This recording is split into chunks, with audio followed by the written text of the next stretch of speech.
नमस्कार. आज मी मस्त अशी बाजरीच्या पिठाची बर्फी बनवणार आहे. त्यासाठी मी इथं हे 2 वाट्या बाजरीचं पीठ घेतले. ह्या एकाच वाटीनं मी सगळे माप घेतलेले. ह्या वाटीनं मी 2 वाट्या बाजरीचं पीठ घेतले. 1 वाटी भाजलेले तीळ आहेत, अर्धी वाटी तूप आहे, अर्धी वाटी ही दूध पावडर आहे आणि पाऊण वाटी गूळ घेतला आहे. तुम्हाला जर जास्त गोड हवा असेल तर तुम्ही 1 वाटी फुल भरूनही गूळ घेऊ शकता आणि 2 चमचे हा बारीक रवा घेतलेला आहे. हे भाजून घेतलेले तीळ आपल्याला अगोदर बारीक करून घ्यायचे. हे मिक्सरच्या भांड्यामध्ये आपल्याला बारीक करायचे. 2 चमचे आपल्याला ठेवायचे तसेच टाकायसाठी. त्या बर्फीमध्ये आपण थोडे तीळ अख्खेच टाकणार आहोत, त्याच्यामुळे आपल्याला एवढे 2 चमचे ठेवायचे. बाकीच्या तिळाचं आपल्याला थोडंसं जाडसर असं कूट करून घ्यायचं. आता हे तीळ आपले बारीक वाटून झाले, ते एका ताटामध्ये ओतून घ्यायचे. आता हा 2 चमचा रवा मी अगोदर कोरडाच भाजून घेणार आहे. थोडासा आपल्याला हा लालसर रवा भाजून घ्यायचा आहे, त्याला तूप नाही टाकायचं अजिबात. आता रवा आपला भाजलेला आहे, आता काढून घ्यायचा. याचा थोडासा कलर चेंज झालेला आहे. आता हा रवा आपण काढून घेऊ. आता याच कढईमध्ये आपलं तूप टाकायचं आणि बाजरीचं पीठ त्यामध्ये भाजून घ्यायचं. हे बाजरीचं पीठ मी चाळणीने चाळून घेतलेले. पिठाचा हे आपण आपला तांबूस रंग येईपर्यंत भाजून घ्यायचं. हे बाजरीचं पीठ संपूर्ण आपल्याला मंद गॅसवरतीच भाजायचे. पीठ चांगलं भाजेपर्यंत आपल्याला अजिबात मोठा गॅस करायचा नाही. पीठ सतत ढवळत राहायचं. एका जागेवर जास्त भाजतं, एका जागेवर कच्चं राहतं. त्याच्यामुळे सतत गॅस खाली वर सगळ्याच बाजूने आपल्याला हे पीठ छान हलवून घ्यायचे.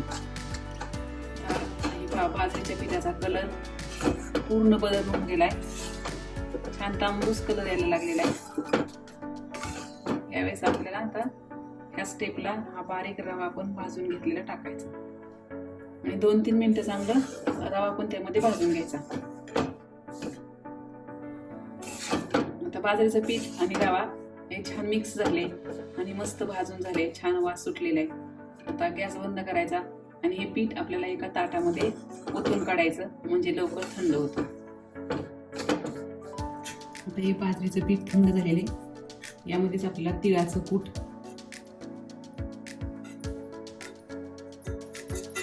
हे आपण अगोदर बारीक करून घेतलेलं तिळाचं कूट टाकलं आणि यामध्येच आपल्याला ही दूध पावडर पण टाकून घ्यायची आणि हे चांगलं मिक्स करून घ्यायचं आणि मग आपल्याला गुळाचा पाक करायचा. आता हे मिश्रण आपलं छान एकत्र झालेले. आता आपल्याला काय करायचं, ज्या ट्रेमध्ये आपल्याला ही बर्फी थापायची त्याला आपल्याला अगोदर थोडंसं तूप लावून घ्यायचं. व्यवस्थित असं आपल्याला त्याला तूप लावायचं. आता आपण पाक करून घेऊ. याच कढईत आपण पीठ भाजलेले त्याच कढईमध्ये आपल्याला पाक करून घ्यायचा. तर जेवढा गूळ तेवढंच पाणी टाकायचं.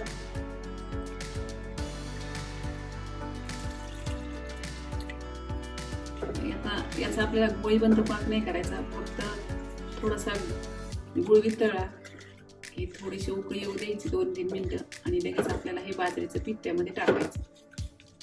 चांगली आपल्याला ही पाकाला उकळी आलेली, 1-2-3 मिनिटं उकळी येऊ द्यायची आणि आपल्याला हे पीठ टाकायचं लगेच.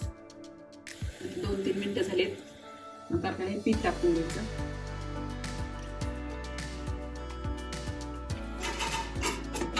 हे गोळा होईपर्यंत आपल्याला हलवत राहायचं. सगळं आपलं गुळाचं पाणी आटले. आता हे आपल्याला सर्व पीठ आपल्याला ट्रे मध्ये थापून घ्यायचं. आता हे वाटीच्या तळाला मी तूप लावून घेतलेले, आता हे थापून घ्यायचं आपल्याला व्यवस्थित.